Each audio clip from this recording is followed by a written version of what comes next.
CBI मामले को लेकर के कांग्रेस के कौमी सदर राहुल गांधी एक प्रेस कॉन्फ्रेंस कर रहे हैं। आइए सीधे आपको ले चलते हैं इस प्रेस कॉन्फ्रेंस में। देश से चोरी की है, भ्रष्टाचार किया है। आप, जैसे मैंने अपने कल ट्वीट में बोला, आप छुप सकते हो, आप जितना छुपना चाहते हो छुपो, आप जितना दौड़ना चाहते हो दौड़ो, मगर आप अंत में पकड़े जाओगे। यह देश होशियार लोगों का देश है, ईमानदार लोगों का देश है, और ये सब समझता है। Well, one of you have to ask. Well, we'll have to go to Anil ji. Anil ji here. हाँ, ओ, फाइनेंस मिनिस्टर ने सीबीसी की बात की। फाइनेंस मिनिस्टर ने अपनी बेटी की बात नहीं की।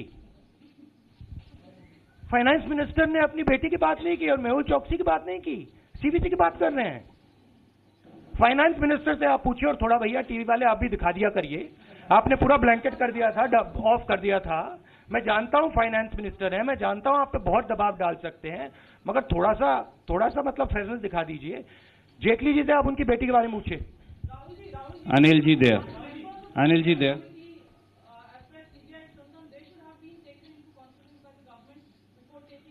It is illegal for the CBI chief to be removed. It is illegal for a new man to be given charge of CBI. किसको चार्ज दिया है? उस व्यक्ति को चार्ज दिया है जिस पर केसेस हैं। युवाओं, उस व्यक्ति को क्यों चार्ज दिया है? क्योंकि उस व्यक्ति को प्रधानमंत्री कंट्रोल कर पाएंगे। उस व्यक्ति के ऊपर केसेस हैं। प्रधानमंत्री सीबीआई राफेल इंक्वायरी नहीं चाहते हैं, और प्रधानमंत्री ने एक भ्रष्ट ऑफिसर को इंचार्ज डाला है कि वो उसको पकड़ के इंक्वायरी ना होने दें। मगर मैं फिर से दोहरा रहा हूं, ये आपका पैसा है, ये आपके भविष्य का पैसा है, ये प्रधानमंत्री का पैसा नहीं है, अनिल अंबानी का पैसा नहीं है। Anil ji there on the right side, sir. Please don't stand up and ask. It's unfair.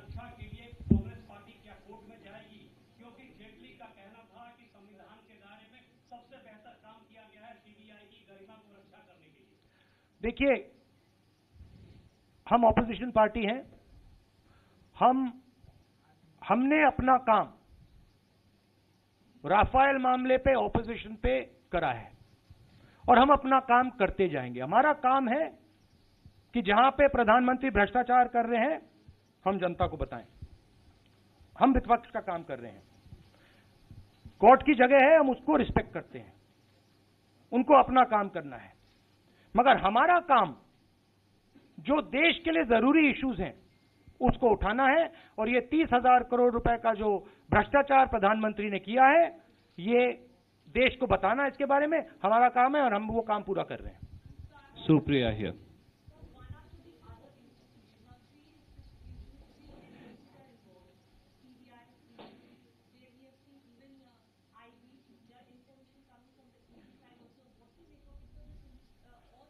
Now every Indian institution is going to protect the Prime Minister from Rafael, and every single Indian citizen is going to find out the truth about Rafael.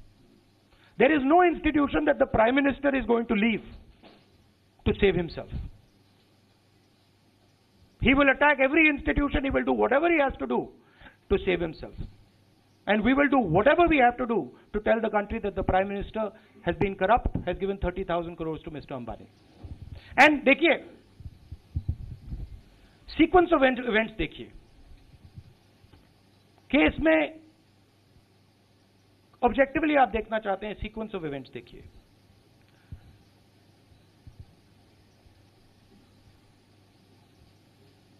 Prime minister France जाते हैं। अनिल अंबानी उनके साथ delegation में जाते हैं। बिना किसी से पूछे प्राइम मिनिस्टर कॉन्ट्रैक्ट को बदलते हैं। हिंदुस्तान का डिफेंस मिनिस्टर कहता है मुझसे तो नहीं पूछा, पर्रिकर जी। 30,000 करोड़ रुपए का फायदा होता है। हॉलैंड, फ्रांस का राष्ट्रपति कहता है हमने नहीं कराया, हमें तो मोदी जी ने कह दिया था कि अनिल अंबानी को कॉन्ट्रैक्ट देना है। 526 करोड़ का 1600 करोड़ में खरीदा। अरुण जेटली जी ने बात की, हमने अरुण जेटली जी से कहा देखिए बात बंद कीजिए, एक काम करिए जेपीसी लगा दीजिए, उसमें पूरा का पूरा साफ हो जाएगा, पुराने कॉन्ट्रैक्ट के बारे में चर्चा होगी, नए कॉन्ट्रैक्ट के बारे में चर्चा होगी। अरुण जेटली चुप हो गए। आपके सामने अरुण जेटली ने ट्वीट किया, मैंने बोला भैया जेपीसी लगाइए, मोदी जी से पूछिए, करिए, चुप हो गए। शायद आपने उनसे फिर से नहीं पूछा, क्योंकि आप थोड़ा फाइनेंस मिनिस्टर से पूछने में घबराते हो। पूछा आपने पूछा। अब बात चली, पब्लिक डोमेन में आ गई। पब्लिक डोमेन से गई, अरुण जेटली जी, यशवंत सिन्हा जी उसको सीबीआई में ले गए। और एक्चुअली अगर आप देखें तो एविडेंस बिल्कुल क्लियर है। आमतौर से सरकार छोटी से छोटी चीज खरीदती है, टेंडर होता है। छोटी सी सड़क बनती है, टेंडर होता है। यहां पे टेंडर हुआ, 126 हवाई जहाज खरीदने की बात हुई, प्राइस फिक्स हुई, प्रधानमंत्री फ्रांस जाते हैं, टेंडर कैंसिल करते हैं, नई डील कर देते हैं। तो इसमें कोई कॉम्प्लिकेटेड मामला नहीं है, ये बड़ा स्ट्रेट फॉरवर्ड मामला है। पुराना कॉन्ट्रैक्ट था, पुराने कॉन्ट्रैक्ट को प्रधानमंत्री ने स्वयं तोड़ा और अपना नया कॉन्ट्रैक्ट दे दिया।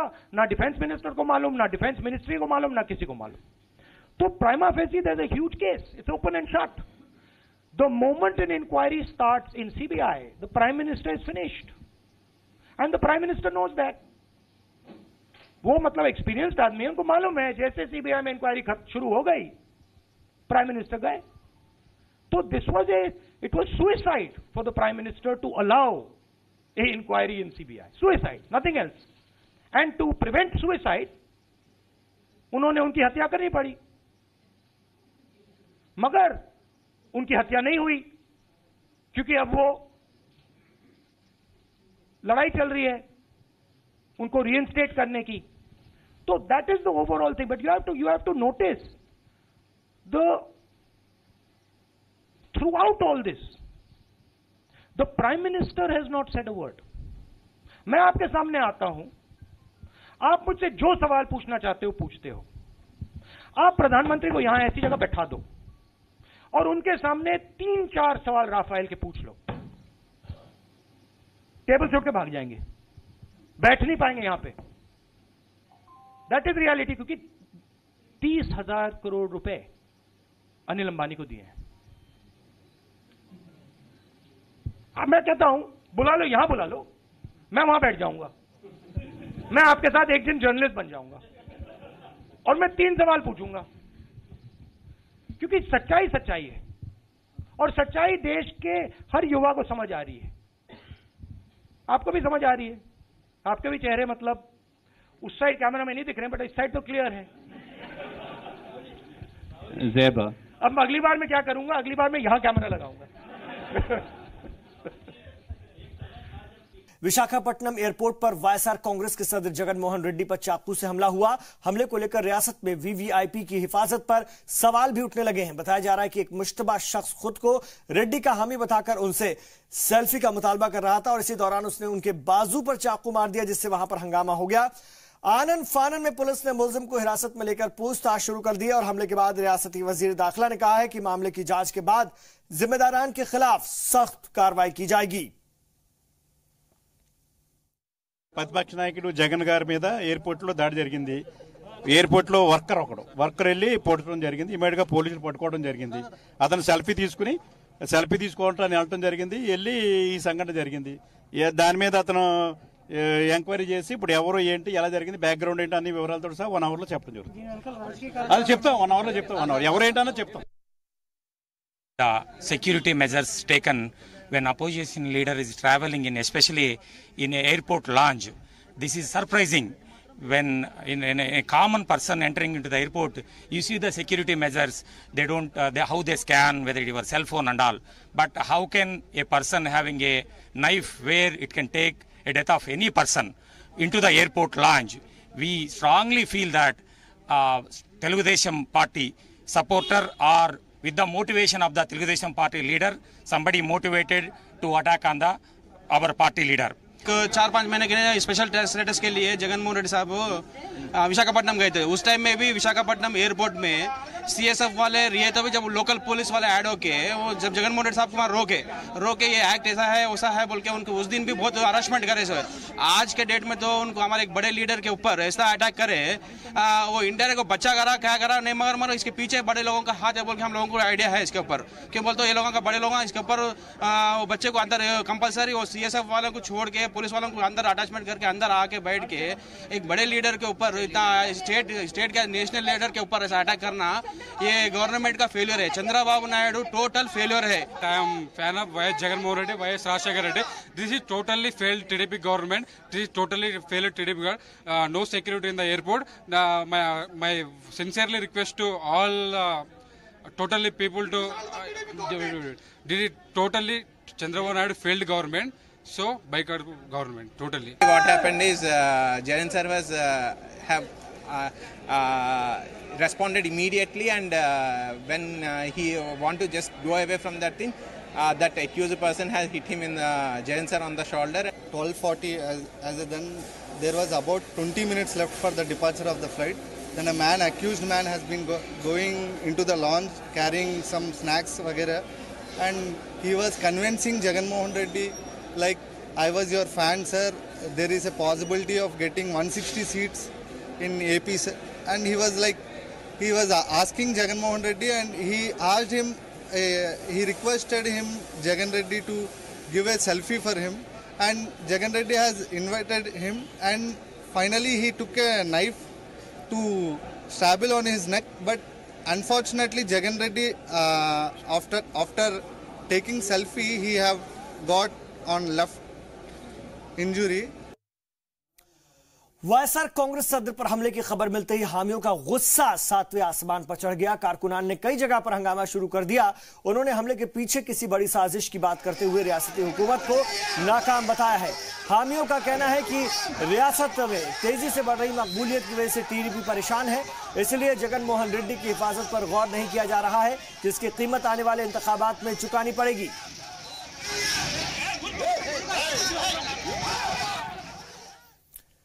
तो जगनमोहन रेड्डी पर हमले को लेकर बीजेपी ने भी चंद्रबाबू नायडू हुकूमत पर हमला किया है। पार्टी तर्जुमान GVL राव ने जुडिशियल जांच की मांग की है।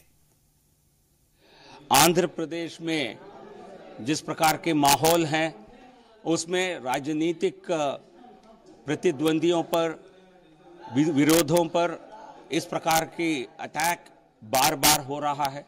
हमारे प्रदेश के अध्यक्ष कन्ना लक्ष्मी नारायण जी वो अलग अलग जिलों में प्रवास करने गए थे, वहां भी इस प्रकार की घटनाएं बहुत हुए हैं और बार बार एक पॉलिटिक्स ऑफ इंटॉलरेंस, एक असहिष्णुता का एक माहौल आंध्र में बना हुआ है।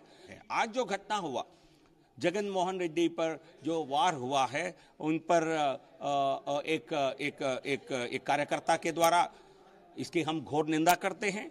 इसमें न्याय जांच होनी चाहिए और जो भी आरोपी हैं ये केवल किसी मंशा के बिना इस प्रकार का प्रहार कोई नहीं करता है। ये मंशा क्या रही और इनके पीछे क्या षड्यंत्र है, यह सब एक इंक्वायरी के दौरान ही ये पता हो चल सकता है। तो हम ऐसे एक जुडिशियल इंक्वायरी की मैं मांग करता हूं। बेंगलोर में इस्लामिक इन्वेस्टमेंट के नाम पर धोखे की खबरें आम हो गई हैं। ऐसे हालात में रियासत की सबसे बड़ी इस्लामिक इन्वेस्टमेंट की तर्ज पर चल रही कंपनी IMA दफ्तर पर उलमा ग्रुप ने तफ्तीश की। यह रिपोर्ट देखिए। मिल्लत की सबसे ज्यादा रकम जमा कराने वाली कंपनी IMA को लेकर तरह तरह की बातें सामने आ रही हैं। आए दिन कंपनियों के फरार होने के बीच अवामी शिकायतों को देखते हुए उलमा हरकत में आ गए हैं। दारुल-उलूम देवबंद और तमिलनाडु से यकायक पहुंचे उलमा के वफ्द ने MD मंसूर खान से मिलकर तफ्तीश की। तमाम जेवरात और बैलेंस शीट देखने के बाद वफ्द ने बताया कि कंपनी के पास देनदारी से ज्यादा खजाना मौजूद है, इसलिए इसके फरार होने का सवाल ही नहीं पैदा होता। आज दारुल-उलूम ज़करिया देवबंद से मुफ्तियों का एक वफ्द IMA की तहकीक के लिए यहाँ पहुँचा और सुबह से शाम तक पूरी तहकीक की गई और हुकूमती जो दस्तावेज था उनका भी तफसीली जायजा लिया गया। पूरे वफ्द को इत्मीनान हुआ कि ये जो अफवाहें फैलाई जा रही हैं बिल्कुल गलत है, और जो शुरका हैं उनके जो पैसे हैं वो बिल्कुल 200% महफूज हैं। शरई हिसाब से उनका बिजनेस, उनकी तिजारत सही है। हमने मुआयने में हर जगह पर जितनी भी मकामात पर इस कंपनी के शोबे चल रहे हैं वहाँ पर गए। हमने बड़े जगहों पर भी मुआयना किया जहाँ अंदर माल रखा हुआ है।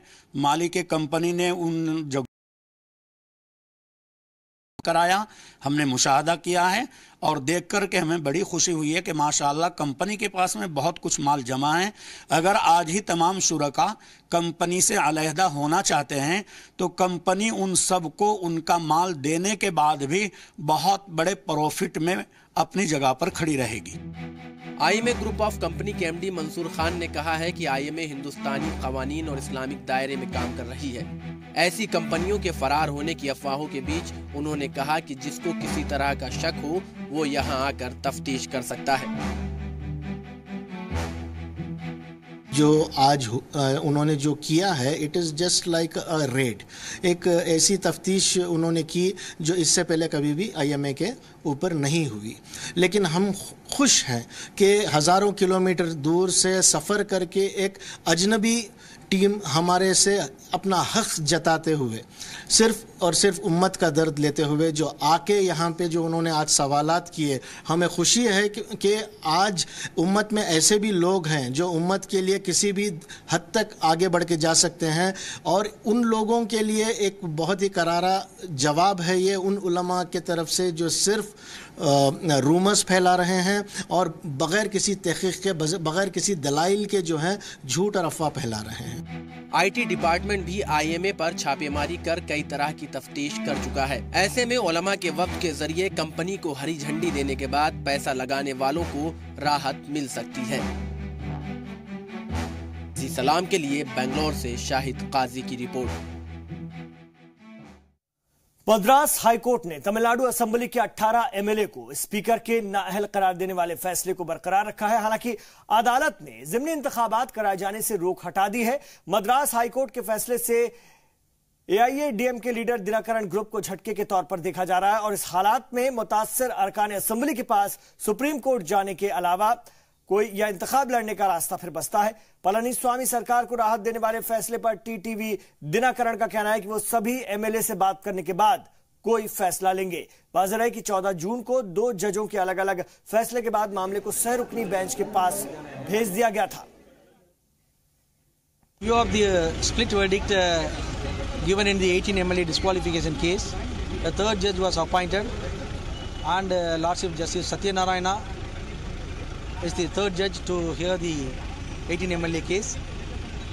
And at the start of the hearing, by virtue of section 36 of the letter patent appeal, both the parties are entitled to raise additional points and give additional documents in addition to the arguments and materials placed before the division bench. And accordingly, both the counsels appearing by both the sides have given their elaborate submissions and given the legal pleas supported by documents and Supreme Court judgments. Only based on the materials, and there were sufficient material before the Speaker to pass that order, and this court does not find any ground to interfere, because only after giving proper opportunity and getting replies, and this order came to be passed, and this is well within the power granted by the Constitution of India by virtue of Schedule 10, Article 2(1)(a). It is totally their decision, because they were not, they have not won by my campaign or anything. They have won by my leader. So they have their independent. I have given them the freedom to take decision on their own. So if they want, we will go for election. If they want, we will go for appeal. Because in Yediyurappa case also, the same judgment came by the third judge. Only in the Supreme Court, they have got the verdict in favor of the MLAs. So let them discuss. Mostly I will go and meet them today night or tomorrow. Sir. After that, I will. So, how do you see the judgment, sir? Because, as you rightly said, sir, there's a difference. We were expecting that it will be in our favor. But it is against us. Okay, whatever may be, we will face it boldly. See, legally, a judgment has come. Democratically, I have won in RK Nagar. What is their reply for that? So, betrayal, the real betrayers are claiming because of legally the judgment is in favor of them. But people of Tamil Nadu knows and people of India knows who are all the betrayers and who are all the slaves. They all know. We believe in God, we believe in justice. We have not done any wrong thing. We have not gone beyond the limits. Our all 18 MLAs are still ADMK MLAs. We have not gone to another party. We have not resigned ADMK membership, nothing. OPS and EPS purposely did it. Speaker, if at all he wants to take action, he must have taken by OPS faction. 11 MLAs voted against this government. That is the main important thing. They have to be disqualified immediately.